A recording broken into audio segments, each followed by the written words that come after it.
Hi everyone. Hello.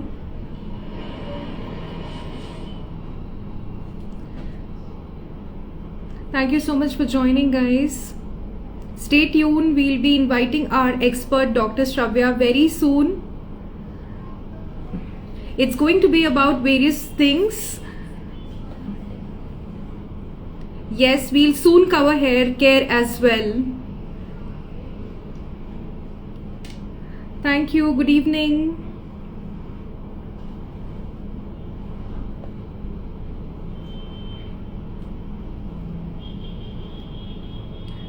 Thank you so much, guys. Our customer care will definitely reach out to you for all your concerns. Yes, even we've been waiting for this session and very excited to be connecting with you guys today. So as you all are aware, today we'll be talking about skincare and especially things which one should not be doing with skincare routine. Allow me to please invite our expert Dr. Sravya.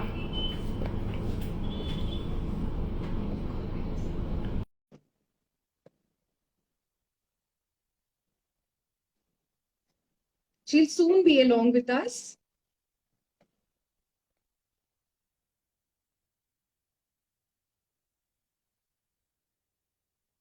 Thank you so much, guys, for putting in questions and comments. We will ensure all your queries are addressed by our team.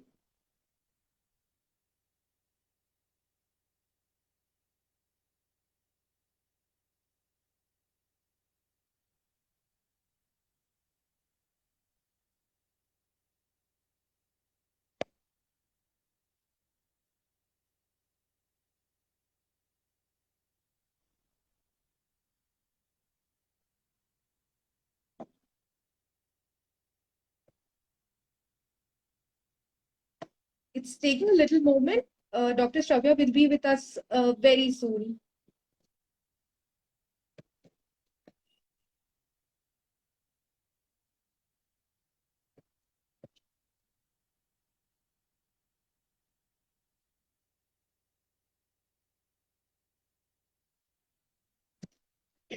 Stay tuned for Dr. Shravya to join us. We have an amazing giveaway as well in this session.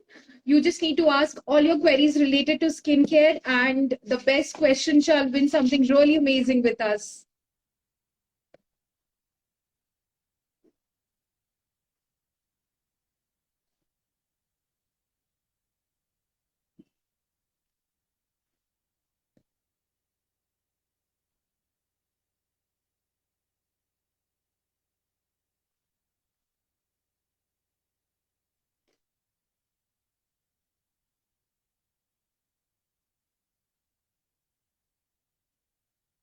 Please give me a moment. I'm just checking with Dr. Shravya if there's any technical problems.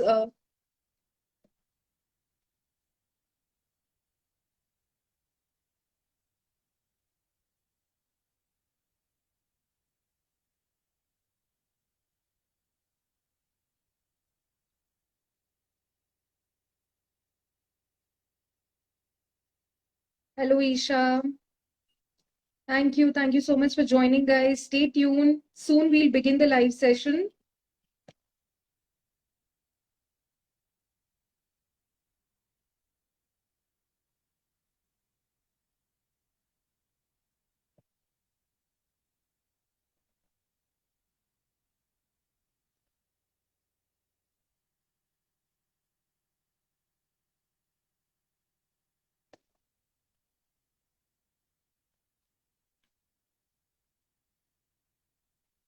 I'm sure you guys have a lot of questions related to skincare. So just note down your questions. We'll soon have Dr. Shravya. She's an expert dermatologist from Manipal Hospital based out of Bangalore, and she'll be able to address all your queries related to skincare.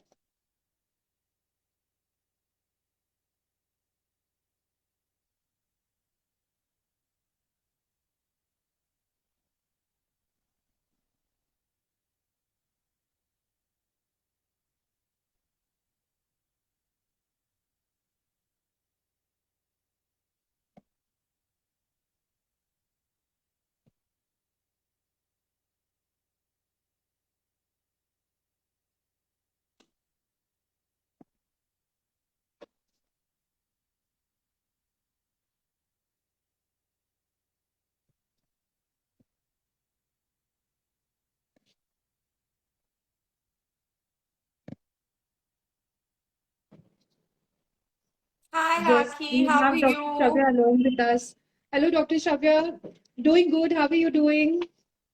I'm doing very well. Thank you. Most welcome for this live session, Dr. Sravya. We are really glad to have you together today. Please allow me to have a very quick introduction about Dr. Shravya. Dr. Shravya Chaudhary is a highly qualified consultant dermatologist and cosmetologist at Manipal Hospitals in Bangalore. And today she will be taking us through the importance of skincare routine and what are the things that usually we should not be doing. I mean, most of us would be hearing here and there a lot of home remedies and tips about do this and you will have a fabulous skin. But most of us, in fact, never know, Dr. Stravya, what not should, what, there is something that should never be done, but people do it. So, yeah, we would be really glad if you could take us through why having a good skincare routine is important.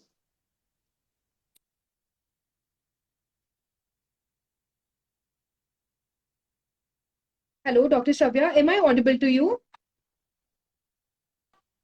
Yes, yes. So, yes, Dr. Shravya, we would request you to throw some light on skincare routine and how it plays a very crucial role in our day-to-day lives. Yes. So skincare routines have become the fad, only since about, maybe 5, 6 years. I don't think anybody really bothered 10 years back about, oh Yeah, my God, am yeah, I supposed to do this in the morning? Do this night care. It used to sort of be incorporated in, our daily lives with common things. yes, So this awareness has been brought about very, very recently.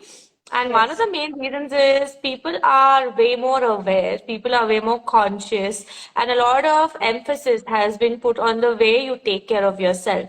So I do not call yes, it indulgence or anything. I call it an investment of skin and to take care. You can't come to me at 50 years of age and say, listen, do some magic without taking care of it in your 20s and 30s, right? So that's what is absolutely. important for skincare. And that's when your daytime and nighttime routine comes because that's the only time we can actually put something on our skin. Otherwise, we're all working individuals.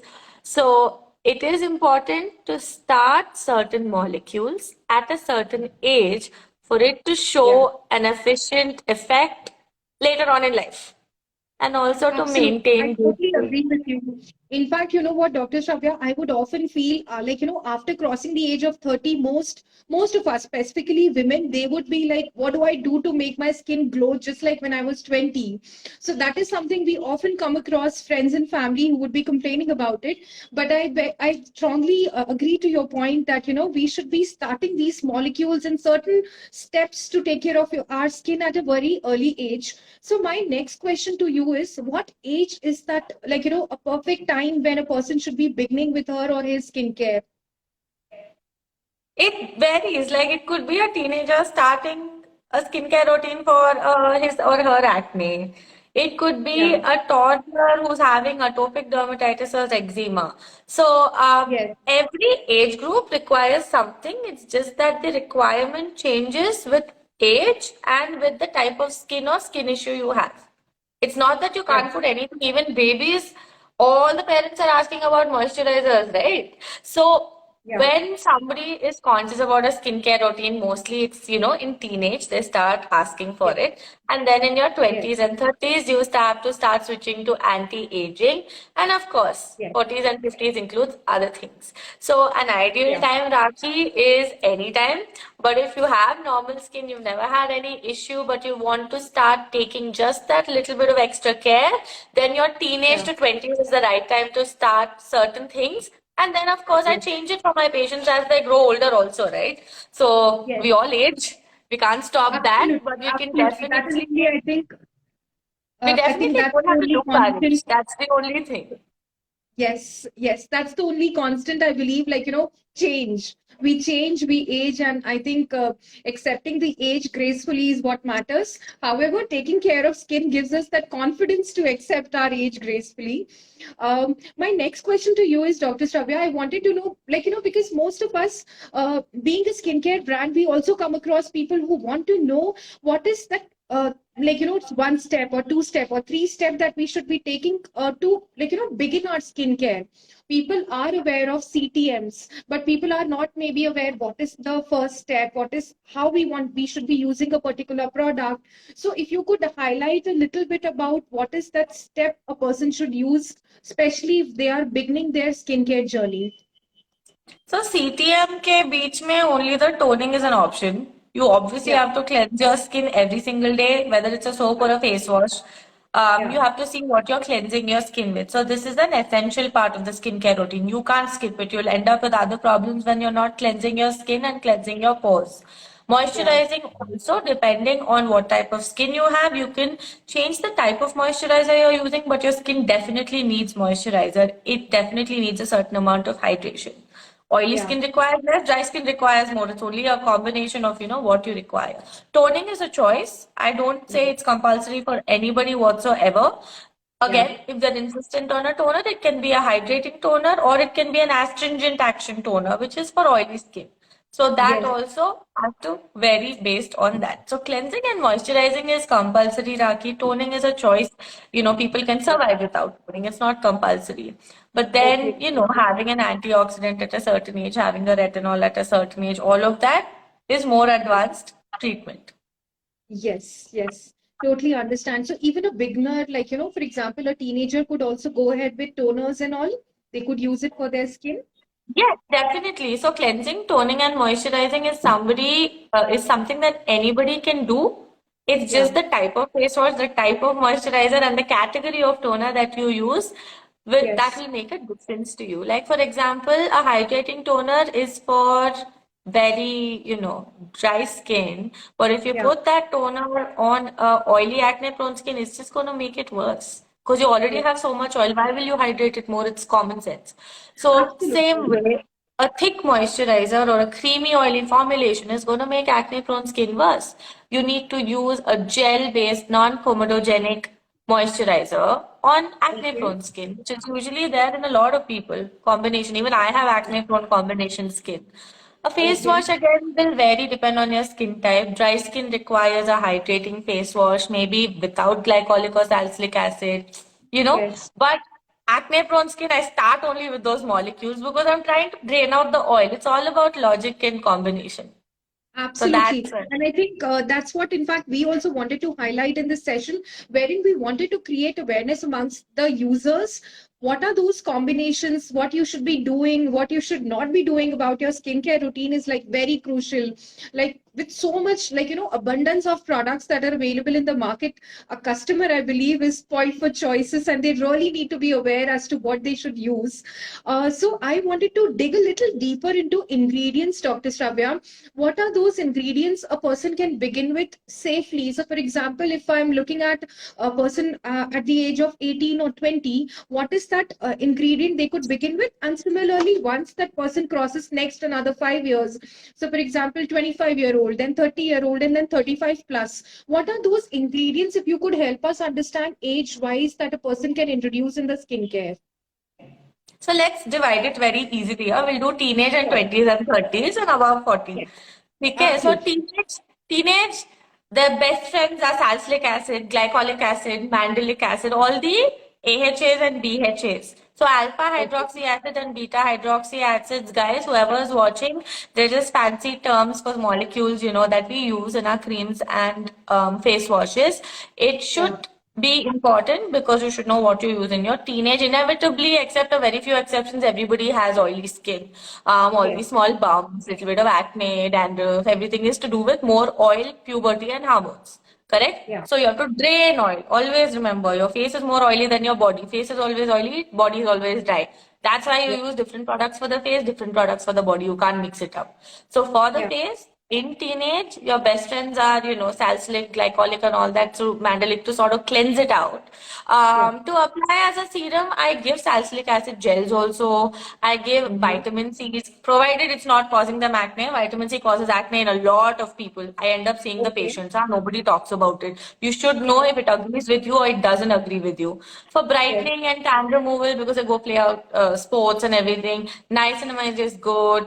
anything to do with kojic acid, alpha-butane, all these are lightening agents, licorice extract, everything is lightening. Again, provided you're not allergic to any of the ingredients and it's not increasing your acne, always do patch tests, and that's what teenagers can use. In the 20s, probably you should be introducing, an antioxidant like vitamin C with more rigor. I also include sometimes a ferulic acid or, on and off of alpha-butane and niacinamide. Because generally everybody wants, what does everybody come and say, Madam, my skin dull hai. I want a little bit of glow, I want a little bit of radiance. So all we have to do is take away the environmental pollution damage. We have to take away sun damage and everything. Sunscreen also plays a huge role in all of this. I don't prefer it for teenagers that much because they already have too much oil and sunscreen is clogging sometimes, no matter what, the brand is. But watery, fluid, non-comedogenic, non-greasy, water-based sunscreens is what I usually give for everybody. It should not be greasy and you should not be irritated with it. Most people don't apply because they don't like the product. Chipku chipku hota hai. It's very greasy. It's leaving a white cast. So if you like the product, only you use it. Yes, absolutely. In fact, like while creating our products also, that's been one of our focus to have products which does not leave white cast. Most of us, we've been using sunscreen for ages now, and that white cast is a kind of put off. So yeah, that's indeed important.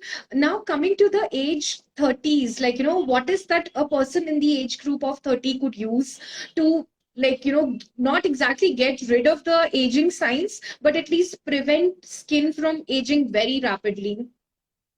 Yes, so hyaluronic acid is something that can go on in 18s, teens and 20s and 30s. The concentration or the amount of hyaluronic acid you put, or whether you put it outside your skin or inside your skin, is what matters. Because we do a lot of putting inside the skin also for, the 30s, right? So that's injectables. But having said that, retinols are very important to be introduced in your 30s because you want to delay the signs of aging before you age. Always remember that as a rule. After aging, you can't come and say, oh, I've aged, so do something. I can only do it to a certain extent. Prevention is always better than cure, and it holds good for skin as well.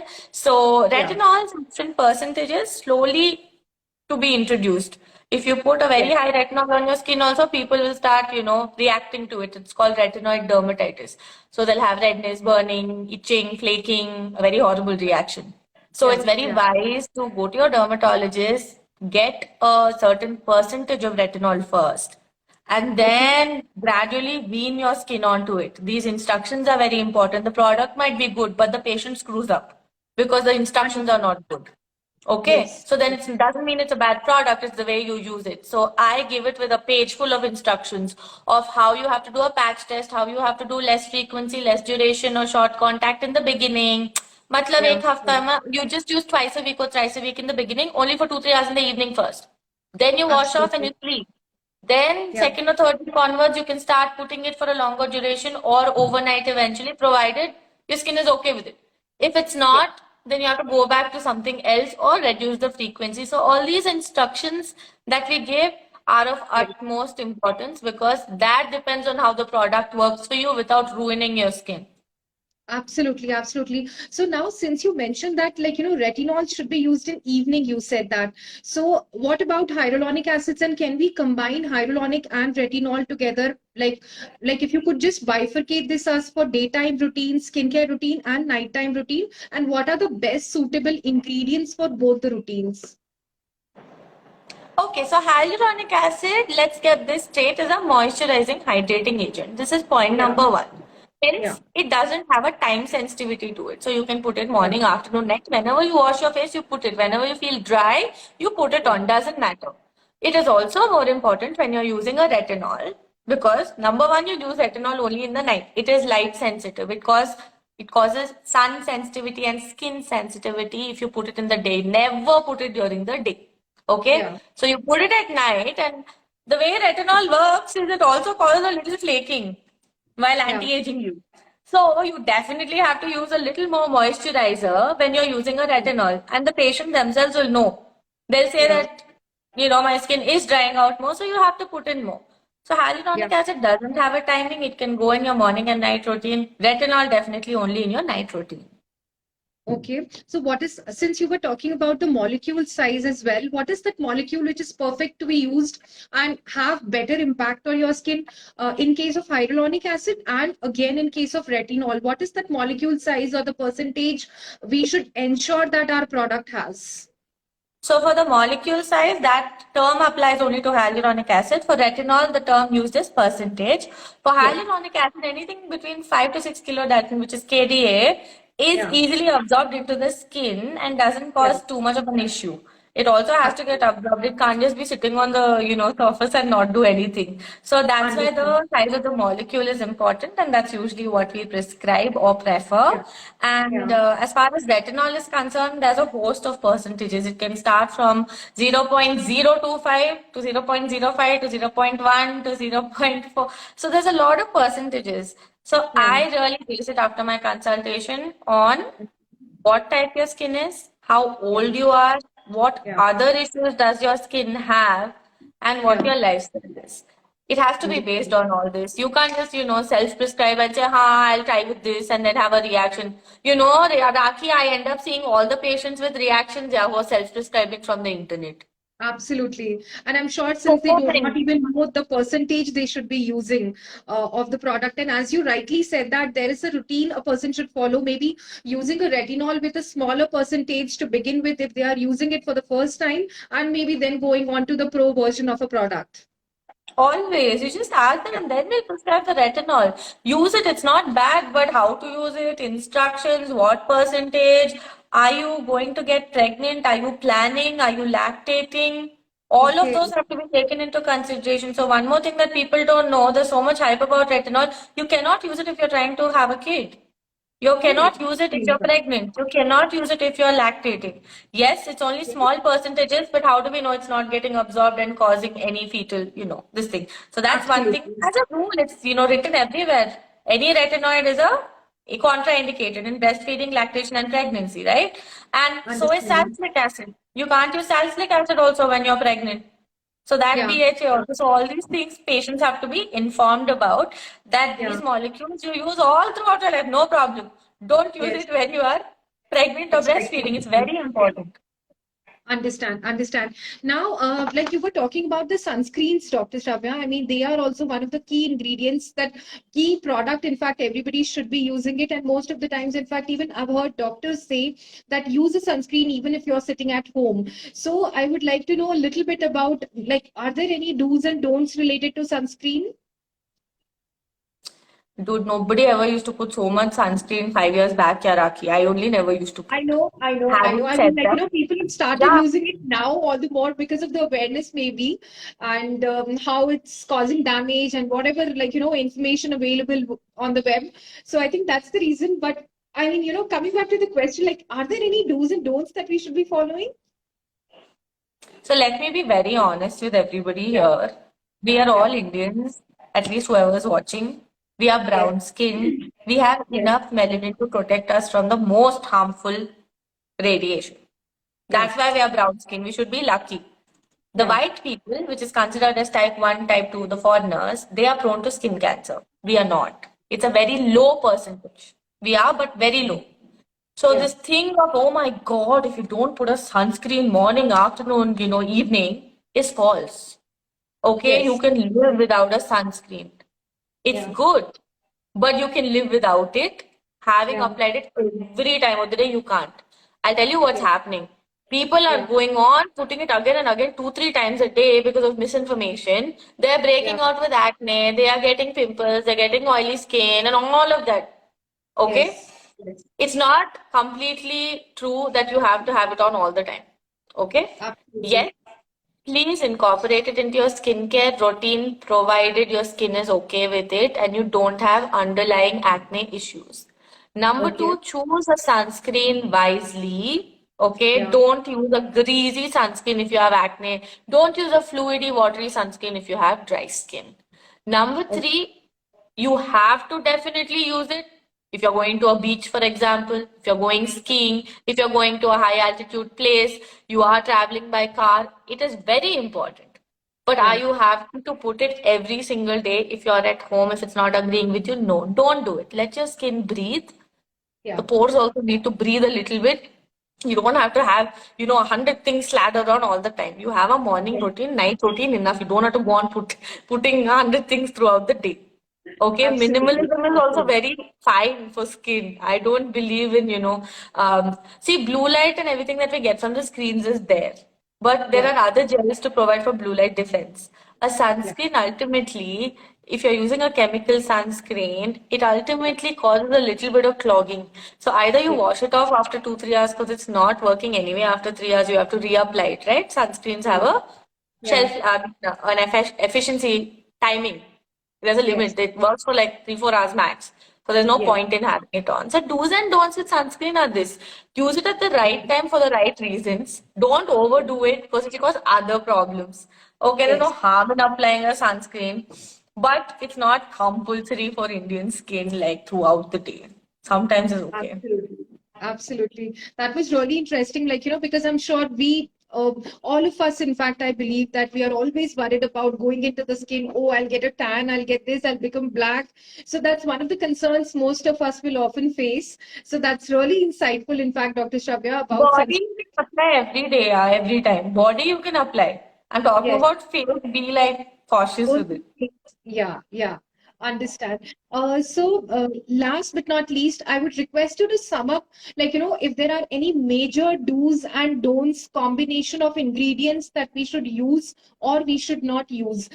Because people know hyaluronic acid is good, retinol is good, AHAs, BHAs are good, but they don't know really if these products or these ingredients could be combined with each other in our day-to-day routine. So if you could just very explicitly tell us what are the complete no-no on skincare and that can damage the skin like crazy.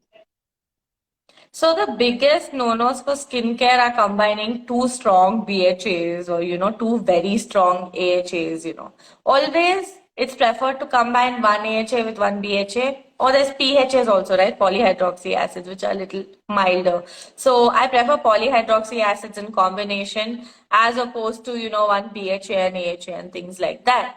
So Yeah. salicylic acid and glycolic acid will be way too strong than just a salicylic or just a glycolic. So limit the number of AHAs and BHAs in your composition and don't mix it up. Don't put like glycolic and salicylic together on your skin. That's just like too much of acid on your skin. The pH values of these molecules are all acidic, like the name speaks for itself, right? So the pH values are low. And cannot combine retinol with certain things. It sort of causes retinoid dermatitis. So retinol and hydroquinone, causes a lot of things. That's a bleaching agent we give for pigmentation disorders. Or a tretinoin high percentage with glycolic acid at the same time also causes reactions on the skin. Benzoyl peroxide, which is given for acne, cannot Yeah. be combined very carelessly with the retinoid. Oh, There is a combination with adapalene, which we give for pimples, but very, very minimally with 100 instructions. So those kind of combinations should be avoided. Too many un- AHAs and too many BHAs in one thing. AHA oh, plus PHA, another BHA plus PHA, or two yeah. AHAs. The glycolic and mandelic acid is okay, Yeah. you know. So, and then it again depends. Like if glycolic and salicylic are present together, what is the percentage of salicylic acid that's there matters. So, Yes. those are the main don'ts and no combinations to be followed. Interesting. In fact, Dr. Shravya, this is so insightful. I would really want to do another session with you wherein maybe we are just focusing on these ingredients, to create more of awareness amongst the users. I think this session would be a little short to explain that.